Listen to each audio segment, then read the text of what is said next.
A vida é seu maior tesouro. Graças a ela, você acorda todas as manhãs. Pode ter novas chances para corrigir seus erros. Pode dizer que ama e sentir o amor de alguém. Pode ver seus filhos crescerem. Graças à vida, você é capaz de lutar, aprender, perdoar e pedir desculpas. Graças à vida imortal e indestrutível, você pode sentir o carinho daqueles que partiram do mundo antes de você e que continuam vivos. A vida é seu maior tesouro, porque é o presente do Criador. Não misture bondade com mágoa, perdão com ressentimento, alegria com tristeza, fé com descrença. Se o Pai nos deu a vida, não vivamos de qualquer maneira. Tenhamos alegria de viver. O programa espírita feito especialmente para o seu coração.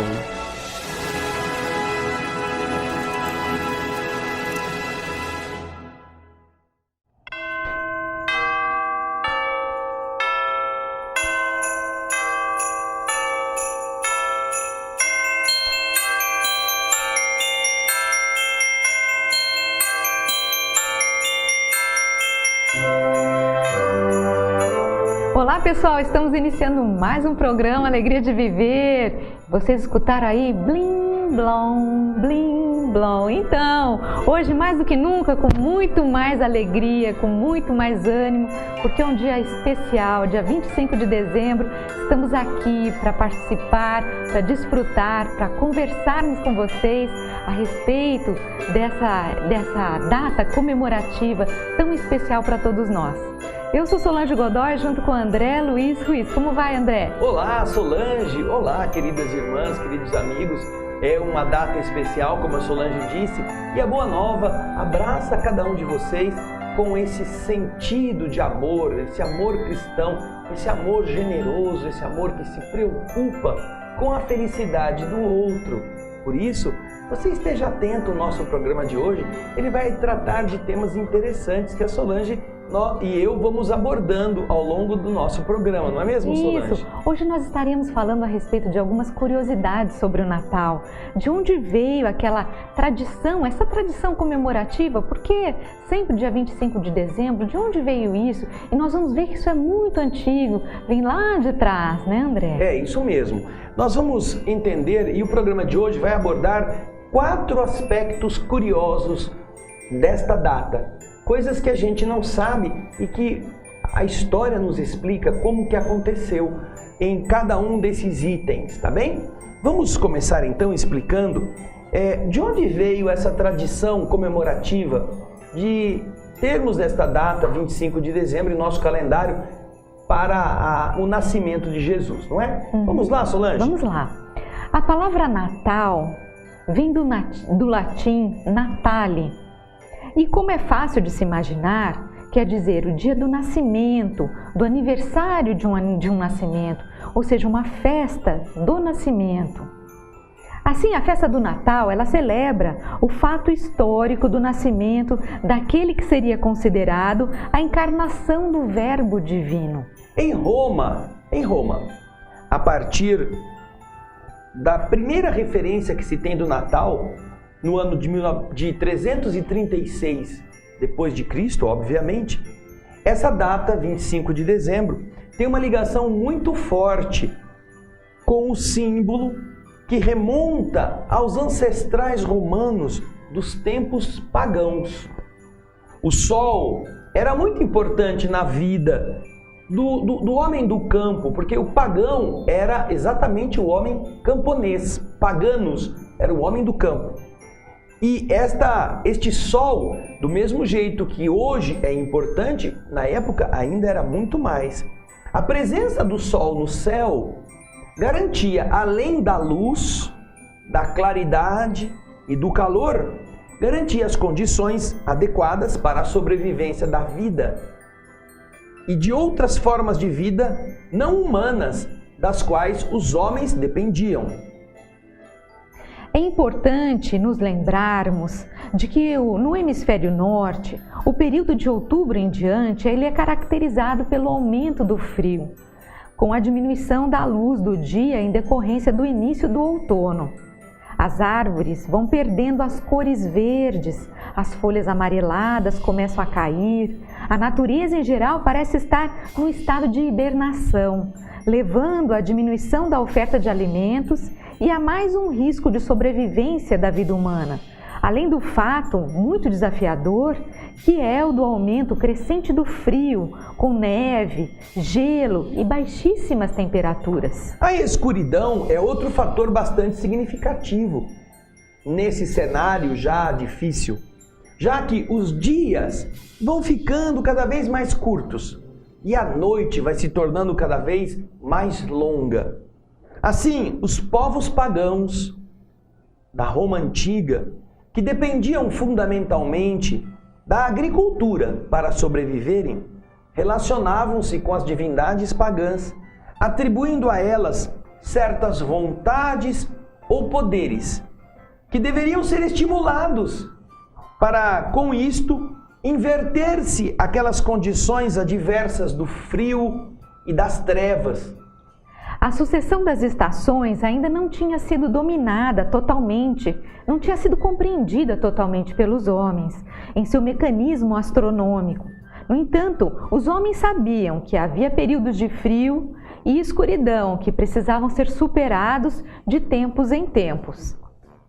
E por isso, no mês de dezembro, encontramos o dia mais curto do ano e a noite mais longa, que é chamada de solstício de inverno, servindo de medida para que os homens baseassem as suas referências agrícolas e para que sua religião pagã pudesse comemorar essa data como sendo o dia em que o sol parecia ser o mais fraco dentre todos os dias. Assim, com a finalidade de ajudar o sol a não perder o seu calor, as religiões pagãs passaram a comemorar esse momento do calendário, que hoje recai ao redor do dia 21 de dezembro, com festas, com imensas fogueiras, erguendo altares em suas casas, ornamentando com flores e galhos as ruas, tudo fazendo para agradar aos deuses de sua mitologia pagã. Desta maneira, pediam um inverno ameno e um sol cada dia mais forte, graças ao qual o frio seria vencido, as neves derreteriam e o solo voltaria a ser agricultável para a produção dos alimentos indispensáveis à sobrevivência. Com o advento do cristianismo, estabeleceu-se a data de 25 de dezembro como a da encarnação, que desde o século III era celebrado nessa data.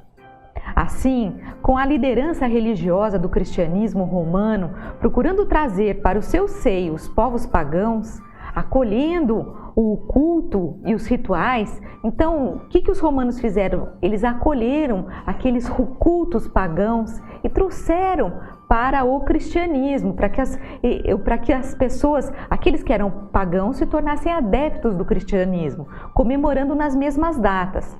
As vestes e as cerimônias, a proximidade das datas do solstício de inverno e a comemoração da encarnação foram unificadas com o mesmo significado, considerando Jesus como o verdadeiro sol da justiça. Usando dos mesmos argumentos que os pagãos usavam, os líderes religiosos cristãos passaram a conciliar o nascimento de Jesus com a festa pagã do Natalis Solis Invicti, que era uma festa mítrica relativa à Mítria, relativa ao culto de Mitras, o espírito da luz divina. Então, o que nós vemos aqui é o quê? Os pagãos comemoravam essa festa chamada de Natalis Solis Invictis, que era a data em que o sol ele começava a voltar no horizonte, ficando os dias mais longos e as noites mais curtas do que era antes. Então eles diziam, este é o momento em que o sol não foi derrotado e o sol renasce invicto, sem ter sido apagado pela escuridão. Os pagãos comemoravam isso. A partir dessa data, então, André, o sol ele viria mais forte, vamos dizer assim. A partir daquele dia, daquela noite de inverno, a mais longa, a partir dali eles sabiam que as noites de inverno seriam mais curtas e o sol viria mais forte. Isso mesmo, Solange. Em função dos avanços da astronomia, hoje nós entendemos que se você marcar no horizonte, cada dia, um ponto que o sol nasceu, você está apenas assistindo o nascer do sol. Você marca um dia, no dia seguinte, o sol terá andado 1 grau. No outro dia, terá andado mais 1 grau. O ângulo que ele vai fazendo é sempre de 1 grau. E quando isso ia acontecendo no hemisfério norte, o que acontecia é que o sol ia ficando cada vez mais fraco. Ele ficava cada vez mais próximo do horizonte, o dia ficava curto. Ele se punha logo, por causa da curvatura da Terra, da posição da Terra em relação ao Sol, no hemisfério norte. Então, o que eles pensavam? O Sol está indo cada vez mais para um lado, 1 grau, e vai ficando fraquinho, vai ficando fraquinho. E quando chegava no dia 21, aqueles que analisavam onde o Sol nascia, eles percebiam que naquele dia o Sol nascia num ponto, no dia 22 ele nascia no mesmo ponto, no dia 23 ele nascia no mesmo ponto. Ele não andava. E ele não andava mais para frente. E a partir do dia 24 ele começava a nascer de volta. A voltar. 1 grau a cada dia, ia ficar mais forte, mais forte, mais forte, mais forte, mais forte.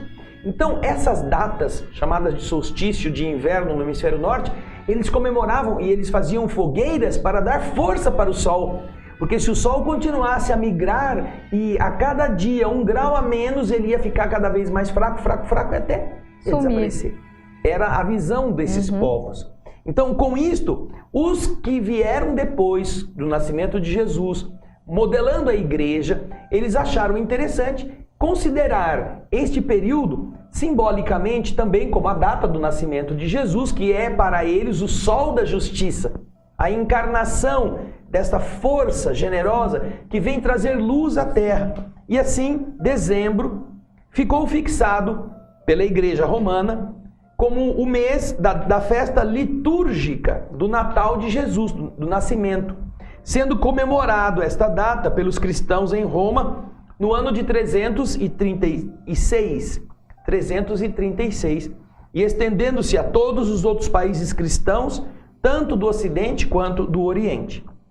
Com isso, a igreja buscava atender aos anseios dos milhares de pagãos que iam se convertendo ao cristianismo, não eliminando as suas comemorações rituais, mas convenientemente transformando algumas das tradicionais festas pagãs profundamente arraigadas no sentimento dos povos nativos conquistados em festas cristãs. Acredita-se que foi o imperador Constantino I, o Grande, quem determinou que o nascimento de Jesus deveria ser celebrado no dia 25 de dezembro em todo o Império Romano. Segundo conta a tradição, esse acontecimento se deu quando Constantino construía uma basílica sobre o túmulo de São Pedro, na própria colina do Vaticano, justamente no local privilegiado pelo culto ao sol. A fixação oficial da data de 25 de dezembro como o Dies Natalis, que é o dia do nascimento de Jesus, oficialmente, não é? Foi determinada pelo Papa Júlio I, que dirigiu a Igreja Romana entre 337 e 352, e o primeiro calendário de que se tem notícia a marcar essa data como o Natal de Jesus é o calendário de Filocalos, no ano de 354. Assim, as festas e os cultos pagãos que celebravam o Dies Natalis Solis Invicti, ou seja, o dia de nascimento do Sol Invencível, transformaram-se também na grande data comemorativa do nascimento de Jesus, celebrada como o dia de Natal. Então, de uma forma resumida, é assim que nós encontramos o Natal comemorado em 25 de dezembro, aliado à tradição dos povos pagãos em comemorar o solstício de inverno como a oportunidade de ajudar o sol a trazer força para que ele não desaparecesse. Esta conjugação foi uma maneira de aliar aos pagãos que se convertiam ao cristianismo essa adesão, porque eles pegaram as roupas pagãs das cerimônias. Aliás, foi uma ideia genial, né, André? As festas que eles faziam, os cultos que os pagãos faziam, e incorporaram a igreja. Ao invés de ficar matando o pagão para ele se converter sob ameaça, eles adaptaram essa comemoração aos calendários que os pagãos respeitavam. Não é? Isso. Agora é interessante a gente ver como é que surgiu. A gente sabe que tem aquela tradição do presépio, não é? De colocar Jesus, Maria, põe o burrinho, põe, né, tudo bonitinho. De onde veio essa história de presépio? Como que surgiu isso entre nós? Olha, o presépio, cuja significação original é de ser um lugar onde se recolhe o gado, é a mais antiga forma de encenação do nascimento de Jesus. É do conhecimento geral que foi Francisco de Assis, Solange, quem pela primeira vez, no ano de 1223, na cidade italiana de Greccio, usou a manjedoura com figuras esculpidas, formando as cenas como nós conhecemos hoje. A ideia teria lhe surgido quando, lendo um trecho do Evangelho de São Lucas, que se referia ao nascimento de Jesus, ele se sentiu inspirado a montar esse presépio num tamanho natural, numa gruta da cidade. Os restos desse primeiro presépio estão atualmente na Basílica de Santa Maria Maior, em Roma. Segundo Lucas, ao nascer, Jesus teria sido reclinado em presépio, que provavelmente seria uma manjedoura das que existiam nas grutas da Palestina, utilizadas para recolher os animais durante a noite. São Jerônimo, um dos pais da igreja, um dos santos principais do começo do cristianismo, diz que o presépio de Jesus era feito de barro, aproveitando-se uma saliência da rocha e adaptando essa saliência para essa finalidade. Foi assim que, a partir de Francisco de Assis, os presépios se tornaram frequentes, apresentando Jesus deitado na manjedoura, Maria, José, os pastores e também os reis magos.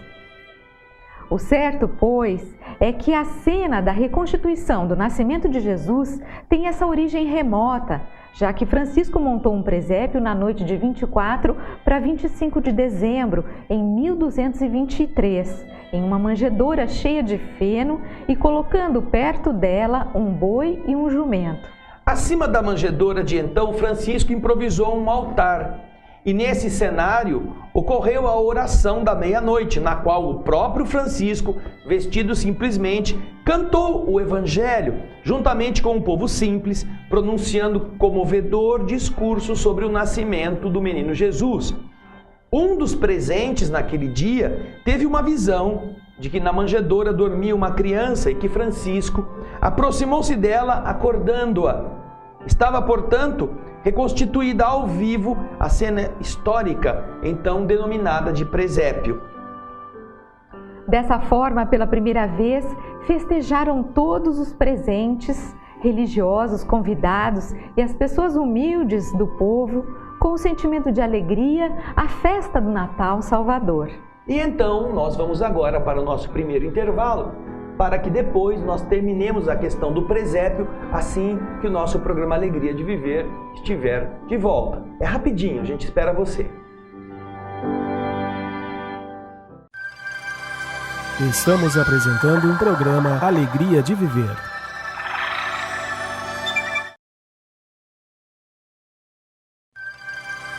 Programa Alegria de Viver está voltando.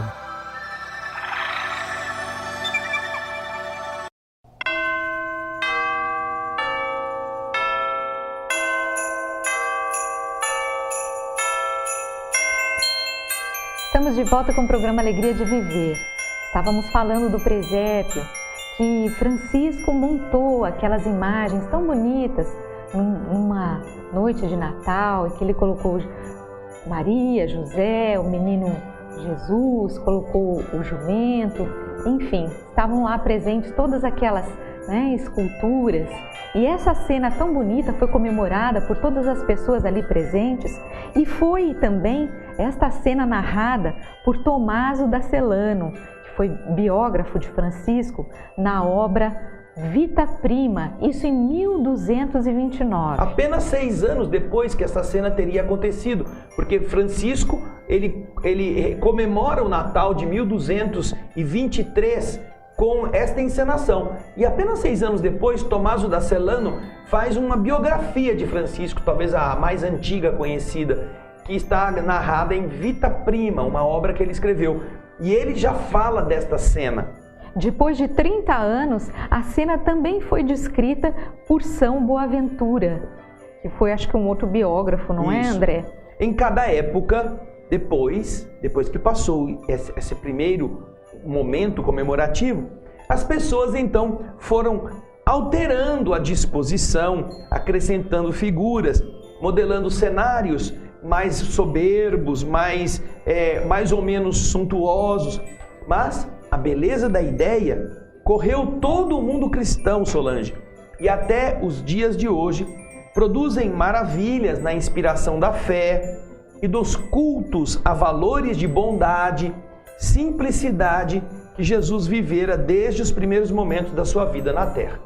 Então, é aí que nós vamos encontrar mais ou menos a história daquele presépio que as famílias tradicionais costumam construir em suas casas. André, mas não é só o presépio que a gente também coloca no Natal de enfeite, não é? Isso. Nós temos também o quê? Aquela árvore, que é muito mais comum até do que o presépio. Exato. É mais fácil, né, Solange? A gente vê nas casas árvores do que presépios. Né?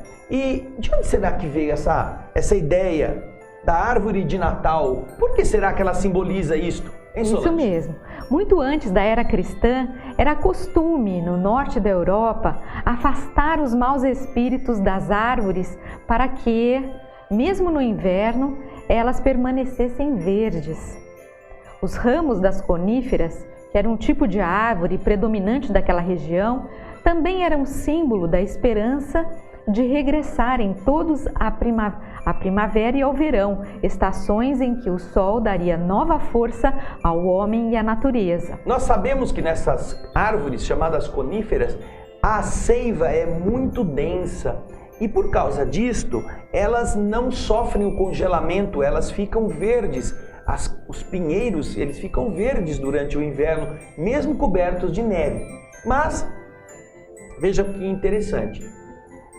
Quando um monge anglo-saxão chamado de São Wilfrido, que viveu entre 634 e 710, começou a pregar o cristianismo lá no centro da Europa, encontrou crenças pagãs muito arraigadas entre estes povos, uma das quais era a crença que dizia do espírito que habitava a árvore, conhecida como um carvalho, uma árvore gigantesca, uma árvore forte.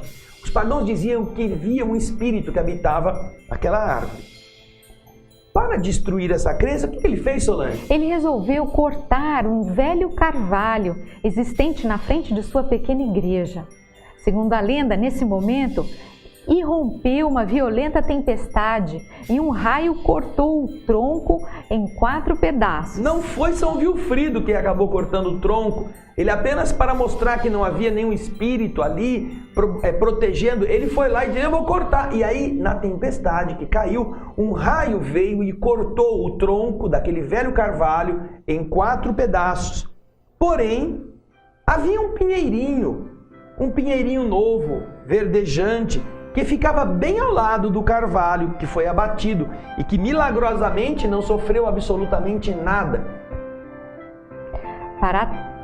Para São Wilfrido, esse nome, para São Wilfrido, esse acontecimento representou uma mensagem do céu pela qual a divina providência dava sua proteção à infância e à inocência.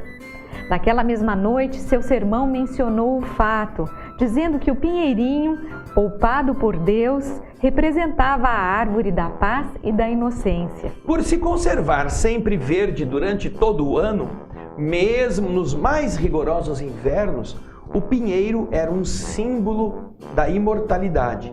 E no sermão de Natal desse mesmo ano, São Vilfrido associou o pinheiro verdejante à imagem imortal do menino Jesus.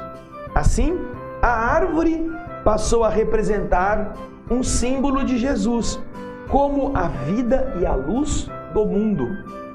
Com essa tradição histórica, a árvore representada pelo pinheirinho existente na Europa passou a ser colocada junto ao presépio como símbolo cristão, pois estaria representando Jesus como o tronco e nós como os ramos.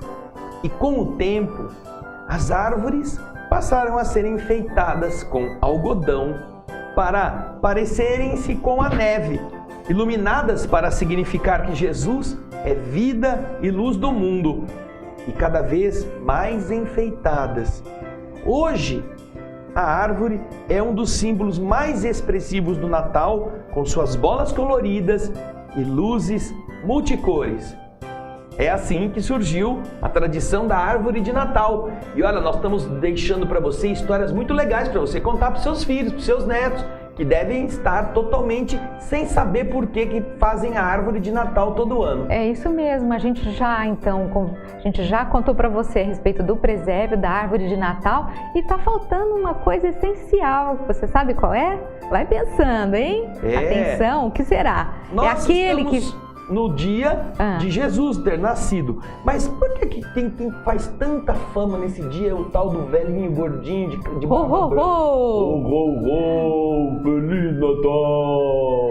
Por que esse Papai Noel é que faz tanto sucesso? Aquele homem de vermelho, até mais de do que o gorro. próprio Jesus, não é? Será que a gente pode entender esse motivo, Solange? Bem, há alguma divergência na origem, mas a mais fiel de todas as tradições nos apresenta o Papai Noel como uma figura estilizada de São Nicolau, também conhecido por Santa Claus entre os ingleses e americanos, Père Noël em francês e Sinterklaas em holandês.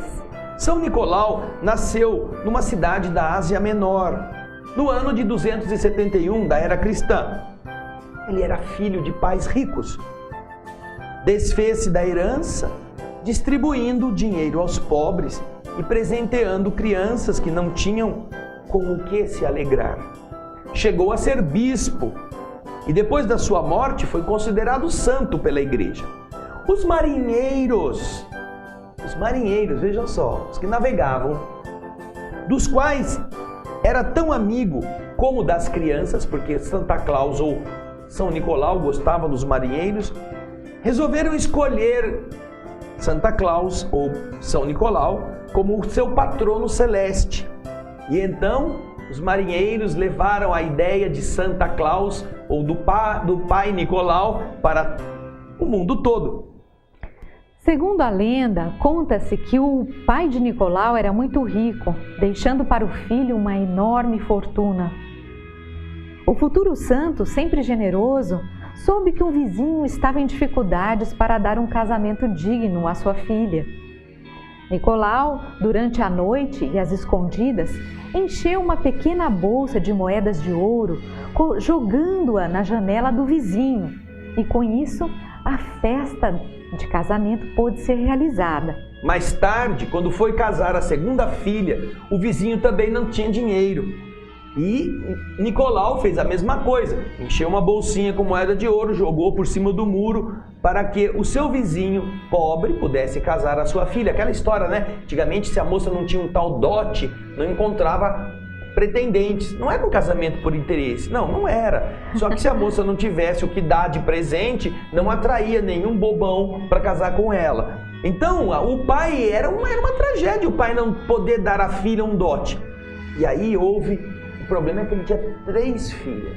Então, na terceira vez, o pai, que não sabia quem é que jogava essas moedas, ele ficou na espreita e descobriu Nicolau jogando a bolsa de moedas. E a partir daí, ele espalhou a notícia.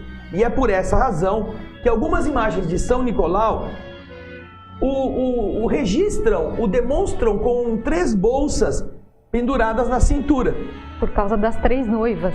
Das 3 bolsas de ouro que ele deu para o vizinho poder casar suas filhas. Exato. Nicolau sempre distribuiu seus bens aos pobres, principalmente entre as crianças, que foram o seu grande amor.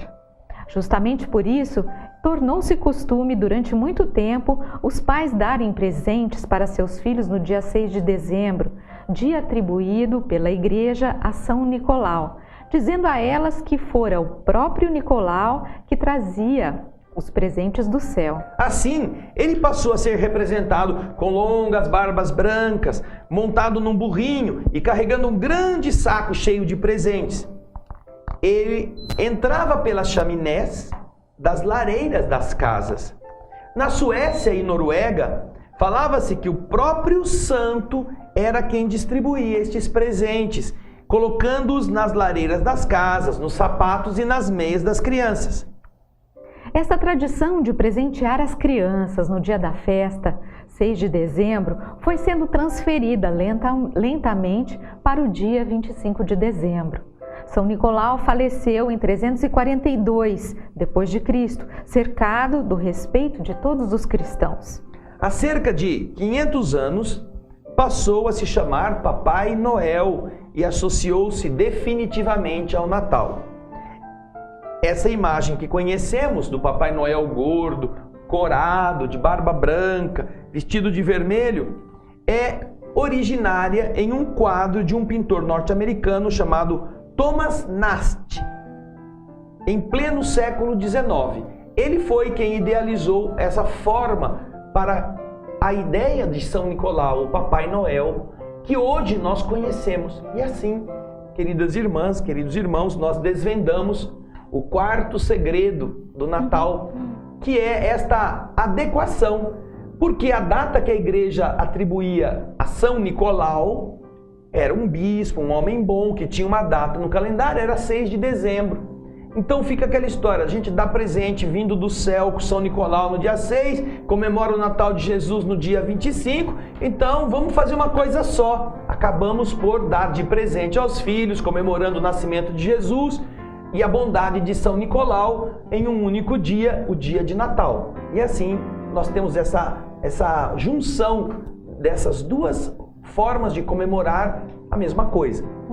Com isso, você fica sabendo muitas histórias para encantar os seus netos, seus filhos, seus sobrinhos, falando a eles o significado daquilo que hoje nós estamos comemorando e que em todas as casas, geralmente, costuma haver uma representação simbólica daquilo que representa Jesus em nossas vidas. No entanto, é importante lembrar que nem a árvore, nem o presente, nem os símbolos, nem o presépio substituem o que Jesus é de verdade, ou deve ser de verdade em nosso coração.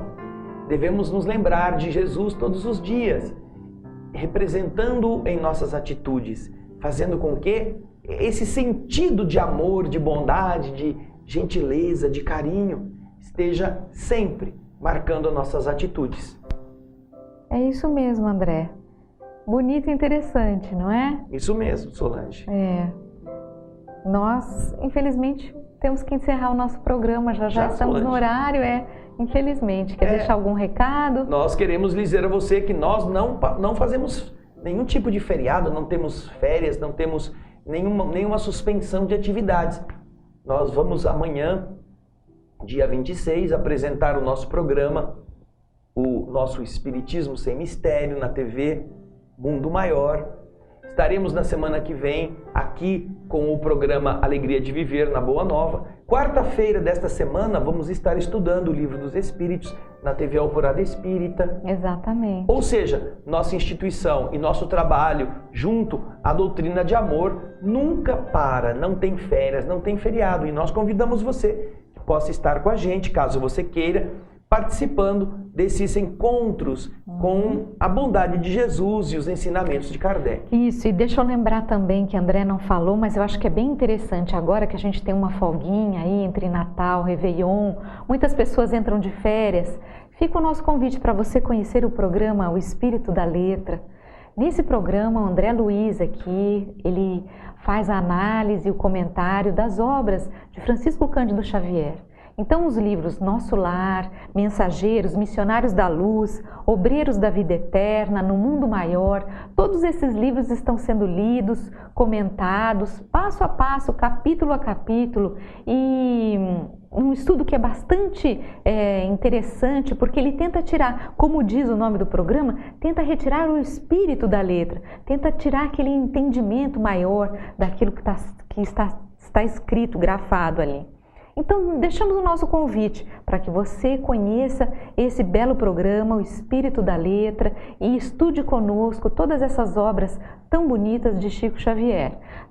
O programa Espírito da Letra, na TV Mundo Maior, você pode acessar, ou também na TV Alvorada Espírita. No canal do YouTube da TV Alvorada Espírita, você vai encontrar os 5 livros que já foram lidos e comentados. É isso aí. Nós estamos encerrando o nosso programa, estamos muito felizes por essa data, por estarmos juntos no dia de hoje, que possamos passar o resto do dia em paz, em harmonia, não apenas hoje, mas no correr da próxima semana e nos preparando para esse ano novo que se acerca. Nesse momento agora, nós vamos fechar os olhos, vamos pensar em Jesus e fazer a nossa oração.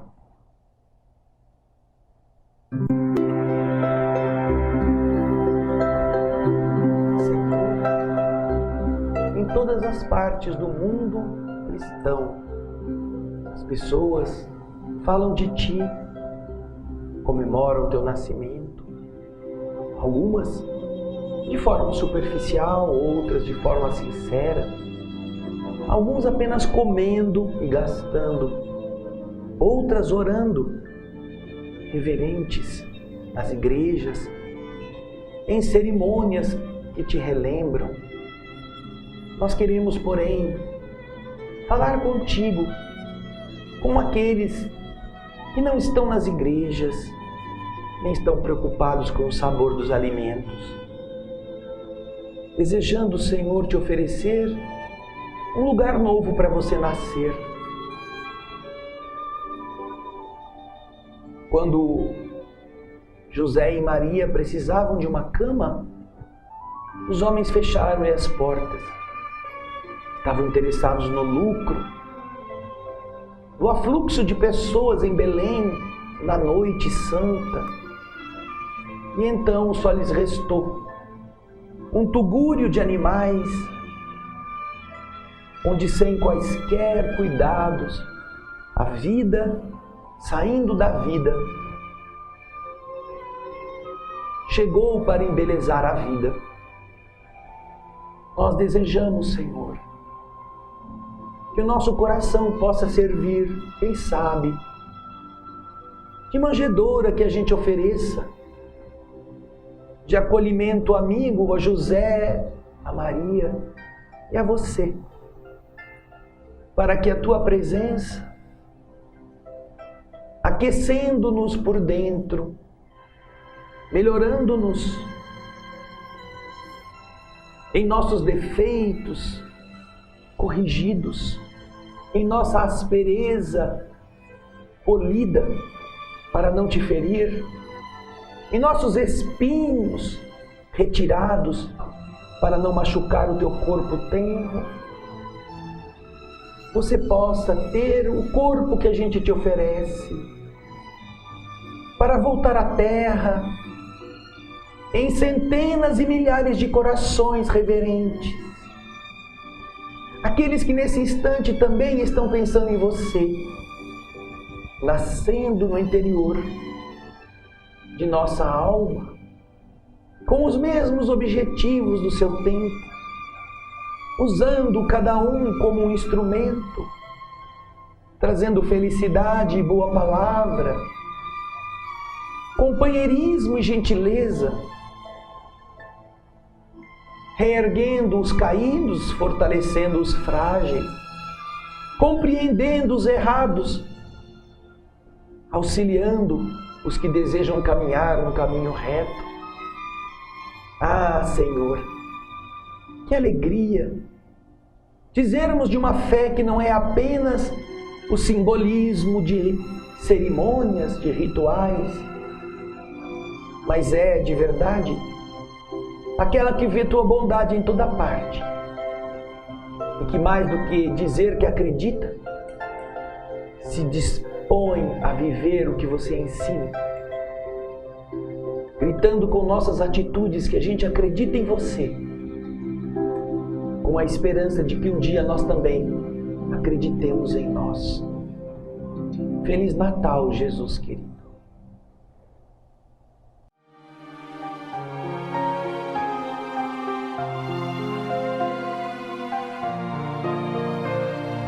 Creio em ti ao ver que a chuva cai e faz a flor nascer.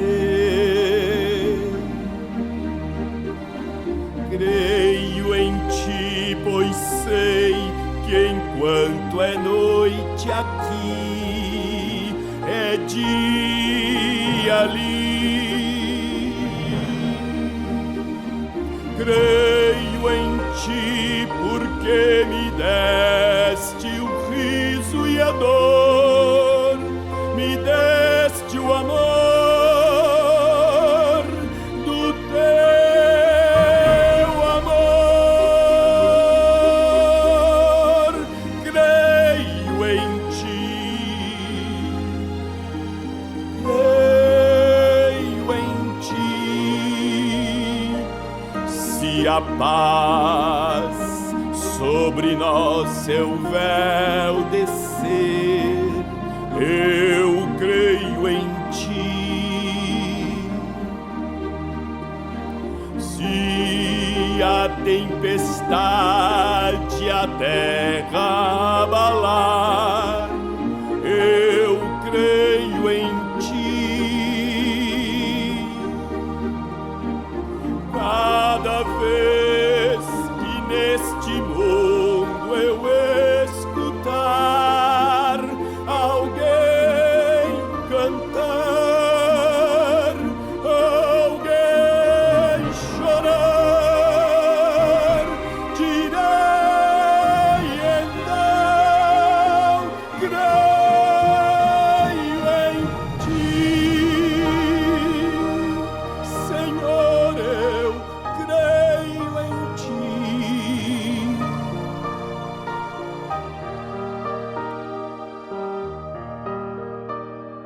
Creio em ti, creio em ti.